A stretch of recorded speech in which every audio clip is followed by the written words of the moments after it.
قرآن سے قطعی مطابقت نہیں رکھتے۔ صرف قرآن حکیم ہی غلط اور درست باتوں کے درمیان فرق کرنے کا واحد ذریعہ ہے، اور قرآنی رہنمائی سے ہی اسلام سے منسلک غلط باتیں اور اس سے منسوب غلط روایتیں دور کی جا سکتی ہیں۔ اس طرح اصل مذہب واضح ہو کر سامنے آ جائے گا۔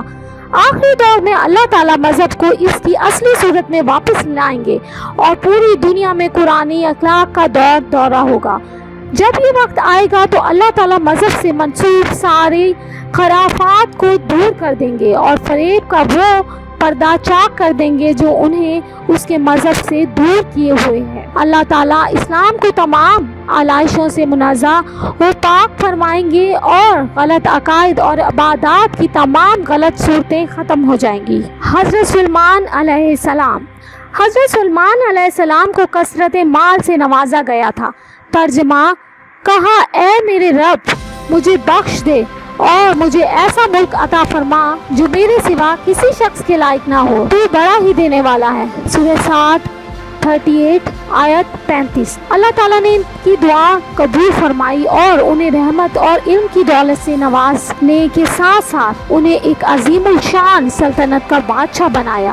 قرآنی آیات میں ان کی دولت، ان کے اثر و رسوخ اور ان کے علم و حکمت کے استعمال کو بڑی تفصیل کے ساتھ بیان کیا گیا ہے۔ حضرت سلیمان علیہ السلام کی پرندوں سے گفتگو۔ ترجمہ: اللہ تعالیٰ نے سلیمان علیہ السلام کو پرندوں کی بولی سکھائی اور انہوں نے اپنے علم سے پرندوں پر احکامات صادر فرمائے۔ سورۃ النمل 27 آیت 16۔ انہوں نے پرندوں سے گفتگو کی اور ان پر حالات و واقعات کے تحت احکامات صادر کیے۔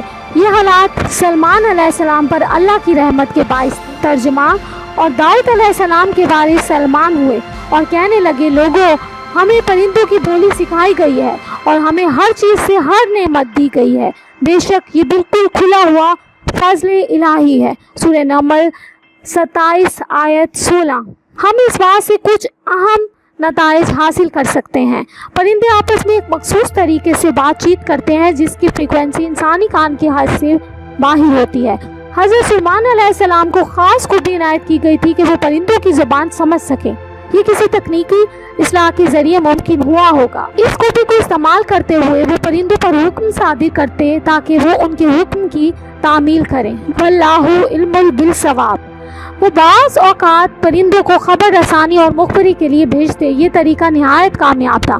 ان کے علم نے ان کے لیے یہ آسان بنا دیا کہ وہ دوسرے ملکوں کے ساتھ گفت و شنید کر سکیں اور دور دراز کے علاقوں کو اپنی پہنچ میں لا سکیں۔ واللہ علم بالصواب۔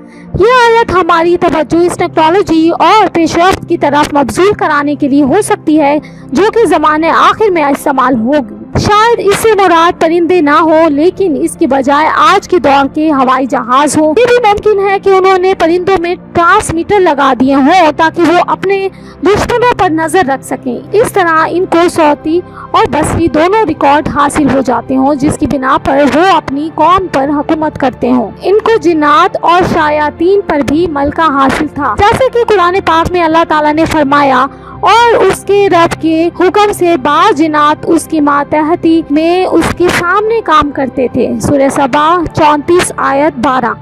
ترجمہ: اور بعض شیاطین بھی ہم نے ان کے تابع کیے تھے جو ان کے فرمان سے غوطے لگاتے تھے اور اس کے سوا بھی بہت سے کام کرتے تھے۔ ان کے نگہبان ہم ہی تھے۔ سورۃ الانبیاء 21 آیت 82۔ حضرت سلیمان علیہ السلام نے چونٹی سے گفتگو کی۔ ترجمہ: اس بات سے حضرت سلیمان علیہ السلام مسکرا کر ہنس دیا اور دعا کرنے لگے، اے پروردگار، تو مجھے توفیق دے کہ میں تیری ان نعمتوں کا شکر بجا لاؤں جو تو نے مجھ پر انعام کی ہیں اور میرے ماں باپ پر، اور میں ایسے نیک اعمال کرتا رہوں جن سے تو خوش رہے۔ مجھے اپنی رحمت سے نیک بندوں میں شامل کر لے۔ سورہ نمل 27 آیت 19۔ حضرت سلیمان علیہ السلام نے جس طرح چونٹیوں کی زبان سمجھی، اس سے یہ اشارہ ہو سکتا ہے کہ زمانے آخر میں کمپیوٹر ٹیکنالوجی کے باعث شاید ایسا ممکن ہو سکے۔ آج کیلیفورنیا دہلی کو ٹیکنالوجی کی دنیا کا دارالحکومت کہا جاتا ہے۔ یہ بات نہایت عجیب ہے کہ سلیمان علیہ السلام نے چونٹیوں سے بات کی۔ اللہ سبحانہ و تعالیٰ کا اشارہ زمانے آخر کی پیش رفت کے متعلق ہو سکتا ہے۔ اس کے علاوہ چونٹیوں اور دوسرے حشرات الارض کا ٹیکنالوجی کے میدان میں سب سے زیادہ استعمال ہوتا ہے۔ روبوٹ ٹیکنالوجی میں پیش رفت انہی حشرات کو مد نظر رکھتے ہوئے ممکن ہوئی ہے۔ اس حوالے سے کئی شعبہ زندگی میں ان کا استعمال بڑھا ہے، جن میں دفاع کا شعبہ قابل ذکر ہے۔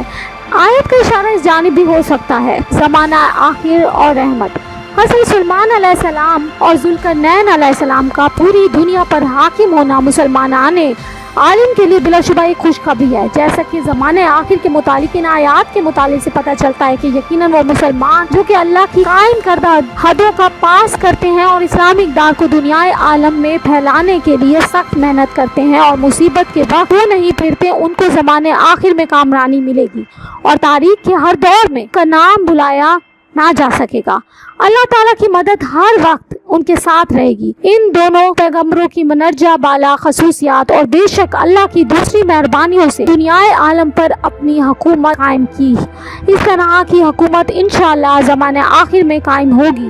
جیسا کہ ہم نے پہلے بیان کیا کہ اسلامی حکومت کے قیام سے متعلق احادیث میں ذکر موجود ہے۔ انہی دونوں پیغمبروں کے حالات کے موافق ان احادیث میں کچھ یہ ہیں۔ حضرت امام مہدی ہدایت یافتہ دنیا پر یوں حکومت کریں گے جیسے حضرت ذوالقرنین اور حضرت سلیمان علیہ السلام نے کی۔ زمین پر آج تک 4 عظیم بادشاہ گزرے ہیں، 2 ایمان والے اور 2 مشرک۔ ایمان والوں میں حضرت سلیمان علیہ السلام اور ذوالقرنین علیہ السلام شامل ہیں، جبکہ مشرکوں میں نمرود اور بخت نصر اور پھر آل رسول صلی اللہ علیہ وآلہ وسلم سے ایک 5واں بادشاہ ہوگا۔ ابن الجوازی۔